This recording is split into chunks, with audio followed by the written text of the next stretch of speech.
India की performances की बात करें, बड़ी वेल राउंडेड परफॉर्मेंस है। अगर आप इनके ओपनर्स की बात करें, अगर इनकी मिडल ऑर्डर की बात करें, अगर आप इनके फास्ट बॉलर्स, स्पिनर्स की बात करें, सो सब ने बहुत तगड़ी कॉन्ट्रीब्यूशंस की हुई हैं। और ये टीम जो है वो बहुत ज़्यादा कॉन्फिडेंस में होगी, और कंडीशंस जो मैटर करती हैं बहुत ज़्यादा, वो इनके फेवर में होती हैं। हर मैच में आप देखें, अकॉर्डिंग टू द ऑपोजिशन, कहीं ना कहीं जो है इनको विकेट जो है उसी तरह की मिल जाती है जिसका एडवांटेज इनको मिलता है, और ये उसके ऊपर जो है किसी को अपने नज़दीक भी नहीं आने दे रहे। एक मैं करेक्शन कर दूं, मैं फ्लो में कह गया था सचिन तेंदुलकर नहीं थे बल्कि महेंद्र सिंह धोनी थे 2011 में कप्तान, और वो भी उनको भी MS धोनी को भी मदऊ किया गया है। समी, आप क्या देखते हैं कि भारत की, जिस तरह आमिर सोहेल कह रहे हैं कि हर चीज़ बैलेंस्ड है, स्पिनर्स भी उनके पास बेहतरीन, फास्ट बॉलर्स भी बेहतरीन, ओपनर्स ज़बरदस्त, मिडिल ऑर्डर ज़बरदस्त, ऐसी सूरत हाल में ऑस्ट्रेलिया की टीम जो फंस गई थी साउथ अफ्रीका के खिलाफ, जो दूसरा सेमीफाइनल था कि 3 विकेटों से जीती, आप समझते हैं ऑस्ट्रेलिया ने स्ट्रेटजी प्लान की होगी और ऑस्ट्रेलिया टफ अपोनेंट साबित हो सकता है कल के फाइनल में? जी हाँ, बिल्कुल। देखें, जहाँ नॉकआउट की बात होती है, ऑस्ट्रेलिया को आप अंडर एस्टिमेट नहीं कर सकते। आप देखेंगे पास में भी 5 वर्ल्ड कप जीते हुए हैं, और अगर आप देखें तो शुरू में अटैक करते हैं, और कल अगर उन्होंने इंडियन बॉलिंग के साथ ऐसा किया और कामयाब हो गए तो कहीं ना कहीं फिर उनके स्पिनर ज़रूर अंडर प्रेशर आएंगे। और ऑस्ट्रेलियन टीम की हम देखें, बात कर रहे थे कि शुरू में किस तरह से वो फ्लेयर नज़र नहीं आया, लेकिन समहाउ देखें फाइनल में आ गई है, और इनके पास बैटिंग में एक्स फैक्टर है। अगर एक्स फैक्टर है मतलब कि कहीं से भी ये कि मैच चेंज कर सकते हैं, कहीं से भी ऐसी इनिंग खेल सकता है कोई इनका लड़का कि वो आप उसके खिलाफ प्लान नहीं कर सकते। तो यही है कि अगर नए बॉल से अटैक किया तो ज़रूर इंडियन अंडर प्रेशर आएगा। ऑस्ट्रेलियन के आमिर फाइनल्स की बात करें कि पहला जो वर्ल्ड कप हुआ 75 का, वेस्ट इंडीज़ से फाइनल खेली, हार गई। फिर उसके बाद जो ऑस्ट्रेलिया ने इंग्लैंड को 87 के वर्ल्ड कप में कोलकाता में हराया, फिर श्रीलंका ने ऑस्ट्रेलिया को लाहौर में हरा दिया, और फिर पाकिस्तान के ख़िलाफ़ ऑस्ट्रेलिया ने 99 का वो मशहूर वर्ल्ड कप का फाइनल जीता। फिर इंडिया को ऑस्ट्रेलिया ने 125 रन से हराया था 2003 में जोहान्सबर्ग के वॉन्डरर्स स्टेडियम में, बड़ा हाई स्कोरिंग मैच था। और श्रीलंका जो थी वो 53 रन से जीती 2000, बल्कि श्रीलंका 2007 का वर्ल्ड कप वेस्ट इंडीज़ में जो हुआ था वो श्रीलंका हार गई थी ना, और उसमें जो था ऑस्ट्रेलिया जीती थी उसमें 53 रन से।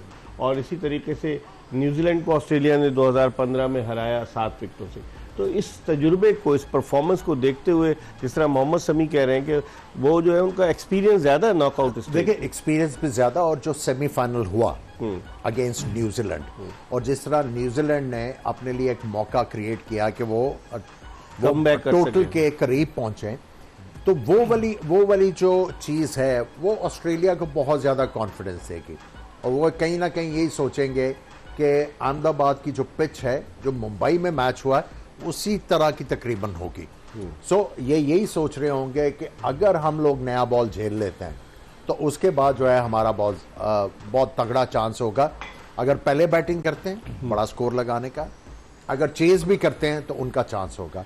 और समी ने बिल्कुल सही कहा कि अगर उनके ओपनर्स ऑस्ट्रेलिया के अगर अच्छा स्टार्ट दे देते हैं, अटैक करें या किसी तरह से भी खेलें, अगर वो अच्छा स्टार्ट दे देते हैं तो बड़ा तगड़ा मैच होगा, इसमें कोई शक नहीं। आपकी क्या ओपिनियन है, डेविड वार्नर के साथ मिचेल मार्श इनिंग्स ओपन करेगा या ट्रेविस हेड? क्योंकि अगर दोनों लेफ्ट हैंडेड ट्रेविस हेड और डेविड वार्नर आते हैं तो भारतीय जो बॉलर्स हैं, खासतौर पे बुमराह वगैरह, वो लेफ्ट हैंडेड बैट्समैन को एंगल क्रिएट करके आउट करने की कोशिश करते हैं। तो आप समझते हैं कि ऑस्ट्रेलिया सोच रहा होगा कि राइट हैंडेड मिचेल मार्श और डेविड वार्नर के साथ इनिंग्स शुरू करें? आई थिंक अभी ये इनका चल रहा है, लेकिन आपने फूड फॉर थॉट तो दिया है। ये अच्छा आपका क्वेश्चन है कि ये सोचना है कि दोनों जो लेफ्ट हैंडर हैं वो तंग ना हो, क्योंकि न्यूजीलैंड के खिलाफ आपने जो सेमीफाइनल में देखा कि दोनों जो ओपनर्स थे अगेंस्ट दीज फास्ट बॉलर्स फंसे, और जब गेंद स्विंग हो रहा था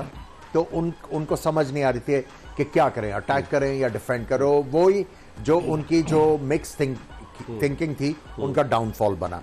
लेकिन मैं ये समझता हूँ कि ये दोनों प्लेयर जो हैं, अगर इनको ओपन करवाई गई तो ये बड़े क्लियर माइंडसेट के साथ आएंगे। वार्नर तो टॉप स्कोरर है 528। एग्जैक्टली, ये दोनों जो ओपनर्स हैं इनके, ट्रेविस हेड और वार्नर लेफ्ट हैंडेड, ये बड़े जो है क्लियर माइंड के साथ आएंगे कि इन्होंने करना क्या। और जहां तक मिच मार्श की बात करते हैं, मैं समझता हूं चूंकि लॉन्ग लीवर्स है, लंबा कद है, स्पिनर के खिलाफ ये बड़े हैंडी अच्छे, साबित हाँ। होंगे क्योंकि इनकी रीच ज्यादा है। सही। इनकी रीच ज्यादा है, फिर ये दो फोर्स करेंगे, सेंचुरियां बना चुके हैं एग्जैक्टली टोटल। ये बॉलर को फोर्स करेंगे। अगर वो ड्राइव मारने में कामयाब होते हैं या जिस तरह वो सीधा छक्का हैं। बड़े सुकून से मारते हैं कि वो लाइन अपनी जो लेंथ है उसको शॉर्टन करे और उसमें वो बैकफुट पे बहुत तगड़े हैं। सो आई थिंक ये चीजें जो है वो ऑस्ट्रेलिया जो सोचेगा, फूड फॉर थॉट तो है कि मिच मार्श को भी ओपन कराई जा सकती है। समी अगर हम देखें ऑस्ट्रेलिया की टीम की बात के टॉप ऑर्डर्स तो उनके ज़बरदस्त हैं, लेकिन मिडिल ऑर्डर में स्ट्रगल कर रहे हैं। 286 रन हैं स्टीव स्मिथ के, जो सबसे सीजन कैंपेनर हैं इस ऑस्ट्रेलियाई टीम में, और मार्नोस लबोशेन ने भी कोई इतना बड़ा स्कोर नहीं किया। आप समझते हैं कि इंडिया की नज़रें होंगी कि अगर इंडिया अर्ली ब्रेक थ्रू लेता है तो फिर ऑस्ट्रेलिया का मिडिल ऑर्डर जो है और ख़ासतौर पर इंडियन स्पिनर्स के सामने वो फंसेगा?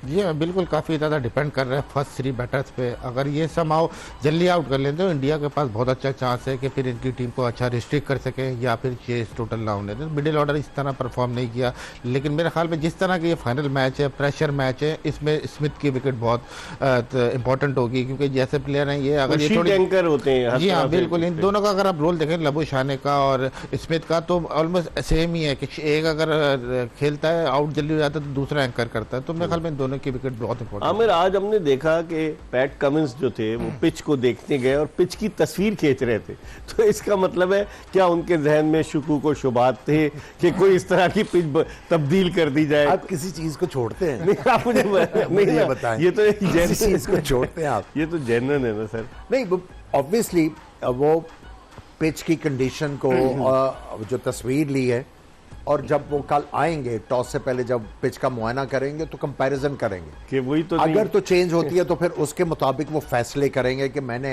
फाइनल 11 अपनी क्या रखनी है। सही।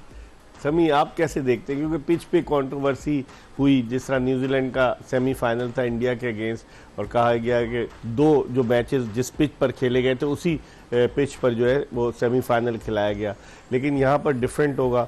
जिस तरह से मेहनत कर रहे हैं आज मैं वीडियोस देख रहा था रोहित शर्मा और दीगर खिलाड़ी, तो आप क्या समझते हैं इंडिया कोई चेंज करेगा यहाँ पर? पहले उन्होंने रोहित जो रविचंद्रन अश्विन को भी खिलाया एक आध मैच, और मेरे नहीं ख्याल कोई चेंज करेगा। कोशिश करेंगे कि जो अपना विनिंग स्क्वाड है इसको बरकरार रखें, क्योंकि देखें तो इनके पास अभी जो हमें लग रहा है अभी तक ऑफ डे नहीं आया, लेकिन कोई लूप होल नज़र नहीं आ रहा। अगर आप फास्ट बॉलिंग की बात करें, दोनों नए बॉल से अच्छी बॉलिंग कर रहे हैं, फर्स्ट चेंज में शमी कर रहा है और फिर दोनों स्पिनर हैं, तो मेरे नहीं ख्याल कोई चेंज करेंगे। और बैटिंग भी आप अगर देखें तो वो भी फॉर्म में आपको नज़र आएगी। तो मेरे हिसाब से इसी सेम टीम से जाना चाहिए। और जिस तरह की हमने बात की विकेट की, तो मेरे ख्याल में पता नहीं है कितनी पुरानी ये तस्वीर है, एकदम तो चेंज नहीं हो सकती विकेट, लेकिन हो सकता है वो अपने पर्सनल रिकॉर्ड के लिए खींच रहे थे वो, ये आज की है।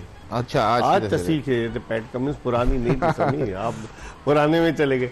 आमिर, अगर हम देखें मोहम्मद शमी, सिर्फ उसको 10 में से 6 मैच मिले, 4 मैच इब्तिदा के नहीं मिले, लेकिन वो इंडिया का टॉप विकेट टेकर है 23 विकेटों के साथ। न सिर्फ इंडिया का टॉप विकेट टेकर है बल्कि इस वर्ल्ड का भी टॉप विकेट टेकर, और 6 मैचों में, ये खास बात। और 3 मरतबा उसने पंजा लगाया, 5-5 आउट किए, और बुमराह 18। तो भारत का बैलेंस कॉम्बिनेशन आप देखें, फास्ट बॉलर्स ने भी विकेट लिए और स्पिनर्स ने भी विकेट लिए, यादेव हुआ या जडेजा हुआ, उन्होंने भी विकेट लिए।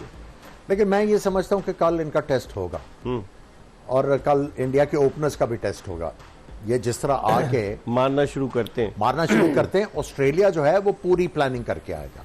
और जो एक्सक्यूज मी, ऑस्ट्रेलिया सवाए एक बॉलर के मिचेल स्टार्क, वो मुझे लगता है कि जब उनको कोई प्लान मिलता तो उनकी execution up to the mark नहीं होती। अगर आप हेजलवुड की बात करें और खुद कमिंस की बात करें, ये प्लान बहुत अच्छा एग्जीक्यूट करते हैं। सो मैं समझता हूं कि कल हेजलवुड वही करेगा, आके बैट्समैनों को स्टाइफल करेगा, कोशिश करेगा बाउंड्री बॉल ना दे। स्टार्क से ये अटैक कराएंगे दोनों बैट्समैनों से, और स्टार्क जो हैं कोशिश करेंगे और वो ये सोच के आएंगे कि अगर हमें पहले 8 ओवर में अगर 50 भी हो जाता है, डजंट मैटर, अगर 2 विकेटें मिल जाती हैं, 2-3 विकेटें मिल जाती हैं, 3 तो ज्यादा हो जाएंगी, 2 मिल जाती हैं, तो वो गेम को कंट्रोल करना। साउथ अफ्रीका के खिलाफ स्टार्क ने यही काम किया ना, आप देखें कि किस तरीके से शुरू में उन्होंने आउट किए। सो कल ऑस्ट्रेलिया जो है वो ठीक ठाक किस्म की प्लानिंग करके आएगा, और कल जो है वो कोई इतना आसान नहीं होगा, वन साइडेड नहीं होगा। ऑस्ट्रेलिया इंडिया के लिए वॉक इन द पार्क नहीं होगा। ठीक है, ऑस्ट्रेलिया कि अभी भी जो समी कहते आ रहे हैं कि सारे बॉक्स टिक नहीं हुए, लेकिन इसके बावजूद आप इनको राइट ऑफ नहीं कर सकते। ये मेंटली इतने टफ क्रिकेटर्स हैं, ये जब इनको स्निफ मिलता है ना, तो ये अगर छोड़ते इनको नहीं हैं, हल्की जरा सी सा भी स्मेल आती है ना कि हम जीत सकते हैं, तो फिर ये जान मार देते हैं। और पिछले मैच में जो उन्होंने फील्डिंग की है, कमाल की फील्डिंग की है, बहुत जबरदस्त। उससे पता लगता है Excellent. कि ये इनमें बिलीव कहीं ना कहीं आ चुका है कि, और जिस तरह साउथ अफ्रीका से ये सेमीफाइनल जीत के आए हैं, उससे भी बहुत कॉन्फिडेंस मिला होगा। और स्पेशली अगर स्पिनर्स के खिलाफ जो टर्निंग विकेट के ऊपर, इनको पता होगा अब कि हमने करना क्या है।